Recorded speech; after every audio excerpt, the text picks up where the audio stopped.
Tonight, the Milwaukee Bucks will travel to Philly to take on the Sixers, and the problems are piling up for Milwaukee.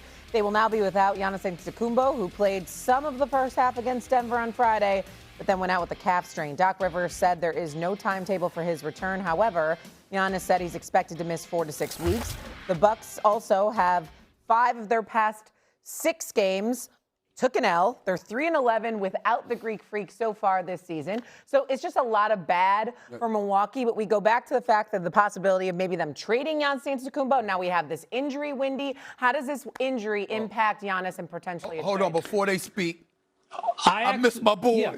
I miss my boys. It's good to see y'all, man. That's what I'm talking about right here. I just wanted to say to America, I've been with the football stuff, but everybody knows me in basketball. I'm with my boys right now, Shay. This is special. It's good to see y'all. It's good to see y'all. Go ahead, Wendy. I'm sorry. Go ahead. I'm just so happy right now. We are not rushing the end of football season. You guys can take football for a few more months as far as we're concerned, but they are coming up against it in Milwaukee. And so when you see this injury, I think the common sense thing is, well, now the Bucks are screwed. But this actually, when you talk to folks around the league, may have opened a window for the Bucks to keep Giannis. And let me try to explain why. This team was not going anywhere this year. Now, whether or not they wanted to admit that, whether Doc Rivers wanted to admit that, or whether Giannis wanted to admit that is another story. They were 500 with Giannis in the lineup. As you mentioned, Shay, they're 3-11 without him. With Giannis now out, he cannot win any of the awards. This team is not going anywhere. They have a pathway, if they want, to pivot to a tank. Right now, if the season ended right now, they would have the 8th best chance to advance in the lottery. And they are going to get worse. And now it is absolutely true that they don't own their pick control this year. They have a swap situation. But the swap is with New Orleans, who has got, if not the worst record, the second worst record in the league. If the Bucks tank and tell Giannis to take the rest of the season off, they are giving themselves position with either their pick or New Orleans pick to have a top 5-6 pick, maybe 7-8 pick. And this summer, that right now they could only trade 1 first-round pick if they were trying to improve this team. If they wait till July, they could trade 3 first-round picks, and potentially they could draft a top player in this draft, and they could come back to Giannis and say, Giannis, will you reconsider? Now, the teams in the league still think that there's a chance that the Bucks are going to trade Giannis. In fact, Milwaukee was on the phone with teams yesterday talking about trade situations, not with Giannis, but with other players. They're still actively looking for trades. But this, believe it or not, I know it's counterintuitive, but this actually opens a way that they can offer another pathway to Giannis to try to improve the team. Whether Giannis wants to take it or not is another story, but I think it's worth pointing out. And I also think that's why Doc Rivers said yesterday, no timetable. Giannis says, I know it's 4 to 6 weeks. They said no timetable for a reason, to leave their options open. Go ahead, Big Perk.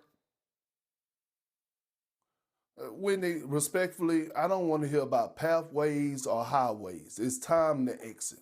It's time to exit. It's time to end this relationship. And I don't want to hear about what could possibly happen. I don't want to hear about what could happen. I want to hear about it for sure. You know what a for sure is? You know what? They got this guy by the name of Alfred Şengün down there with the Houston Rockets right now.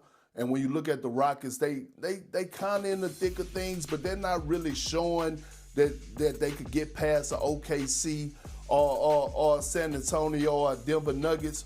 But if they make a move and go get Giannis Antetokounmpo and make a trade centered around Şengün and maybe throw in a guy like Torrey Eason and some picks, and you bring Giannis to the H-Town with KD and Amen Thompson, and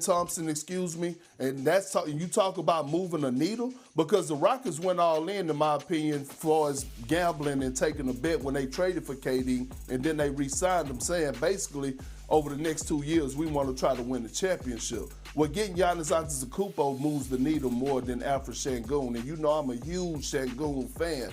But who says no in that trade, S.A.? Does Milwaukee say no? I believe not. Okay, then. So if I'm Giannis and I'm the Bucks, instead of worrying about what the Pelicans might do and who controls this pick, I know what I could get from the H-Town right now, and I could get a guy that's proven and that's on the rise, and that's in Alfred Şengün. I totally agree with you, Big Perk. You got to first of all, let's get one thing out of the way. The Milwaukee Bucks have to make a move before this trading deadline. Do not wait until the summer. You got to make a move now, period, okay? The crowd was booing. Giannis is booing back. The love affair is over. You don't have – this is the problem. I understand that the Milwaukee Bucks have tried, but look at the roster around them. Look at the plus minus of these cats. When you take away, you take away Giannis and then A.J. Green, and look at everybody else. Everybody else is a flagrant minus. You got cats that are minus 250, 280, 300 for crying out loud on their roster right now. When you talk about, they don't have anything around him, okay? Drew Holiday is gone, all right? Middleton's gone. Lillard's gone. You don't have the same point. You just look at this squad. They're done. And you put nothing around Giannis right now. It's time to end this. And you don't wait until this summer, okay? You do it now.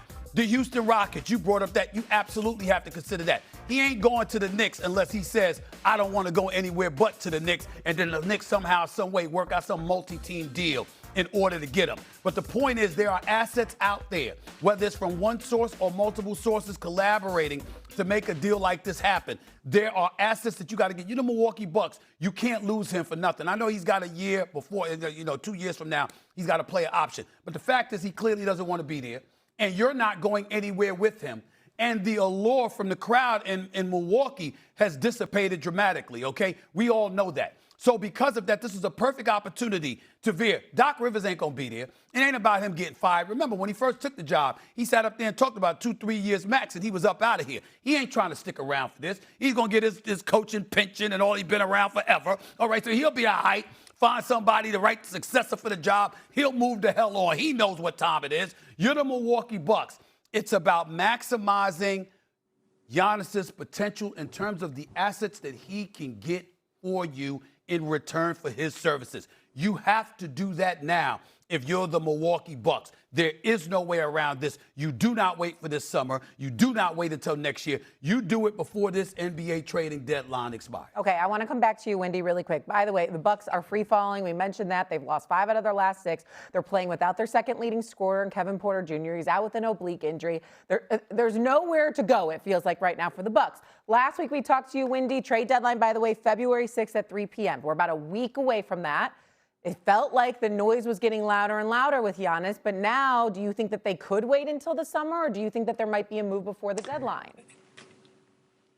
As you guys are describing how bad the Bucks are, I will just point out this is a team primed to tank. They are primed to tank. Their situation is right there, and no matter what they do with Giannis, their priority has to be the draft. Even if it's trading Giannis, they've got to prioritize the draft. This is a generational draft. They've got to try to start either, whether it's rebuilding or whether it's adding pieces to a Hail Mary to keep Giannis. It's going to be through the draft. I don't think this is likely, but it is not impossible that they could end up with a top 4 pick with their pick, because both their pick and the Pelicans pick end up in the top 4. That could happen. And so if once you do that, you have to make the decision. Can we get a better deal for Giannis now, or can we get a better deal in the summer? And in a position like the Rockets have a lot to offer, Perk, but they can't offer a top 5 pick this year. The Bucks could set themselves up. If they trade for Şengün, they're going to start winning games. They got to forget about this season for the Bucks. The tank is now on the table for them. And the tank plus Giannis is what they're looking at. Hold up, Wendy. This is a team that's mortgaged itself. Yeah. Wendy, did you just say they get Şengün, they're going to start winning games? They ain't winning with Giannis. What you mean they're going to start winning games with Şengün? They're going to lose with him? They'll be 500. That's not going to help. Stephen A., they need to win like 4 more games the rest of the season. This is what Philly did last year. Look what happened with Philly last year. Mm-hmm. They lost like 31 of their last 35. They end up with VJ Edgecombe. Look what happened with Dallas last year. They lose Kyrie. They shut down AD. They end up with Cooper Flag. Now, that required some fortune. It's not a guarantee. But look at how their situations are completely different. Now, the Mavericks have gone sideways. I can't even get into that. But that is a pathway for this team has mortgaged everything to keep Giannis. They have done everything. This is actually something that isn't insane. Hasn't worked over the last 4 years. They only won 1 playoff series. They won 1-9 in their last 10 playoff series. Go ahead, Big Perk.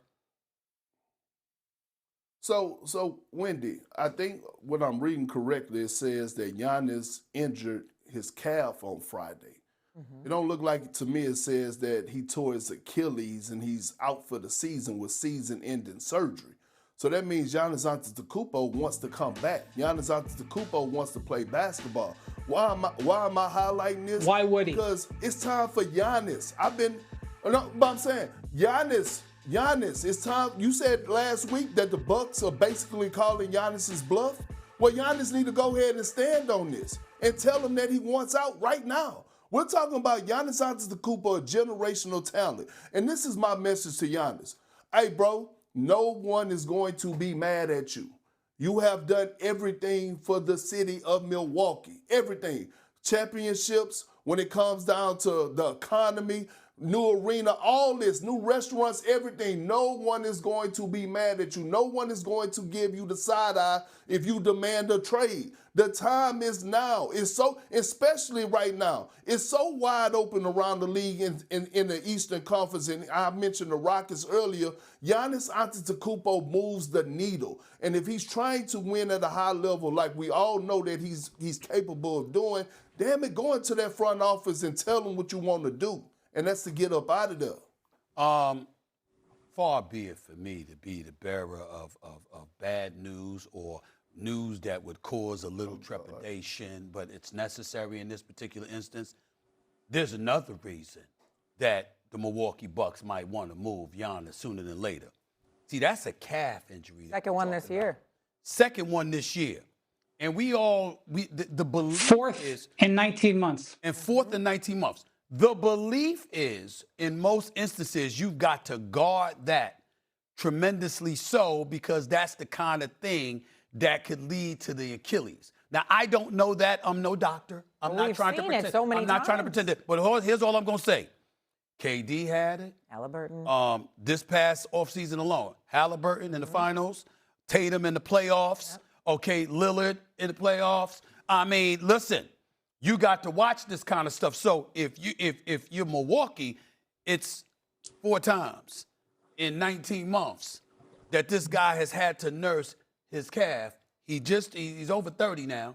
Man, get him up out of there. Get him up out of there. And if you the team that inherits him, you guard that with your life, because you don't need Giannis. Giannis ain't some shooter. He ain't Steph Curry launching from 40 or something like that. This dude's game is predicated on his athleticism, his running ability, his jumping ability, etc. An Achilles tear, potentially, and I ain't wishing on it because Giannis is one of the top 5 players on the planet. I ain't wishing that on anybody. Please don't get me wrong. We're just discussing reality here. You don't want something like that to happen to him, so you got to guard it with your life. Yeah, no one wants. You got to think about that. Whatever team is going to inherit him, you got to think about those 4 calf injuries in the last 19 months, y'all. Yeah, you got to think about that. He said he really felt all the more reason to say see ya in the summer and tank. Yeah. And then it all comes back to Wendy's original point. All right, guys, we'll see you a little bit later. We're going to talk a little bit more NBA. Miss y'all. Coming up y'all, here on First Take. Should the Browns consider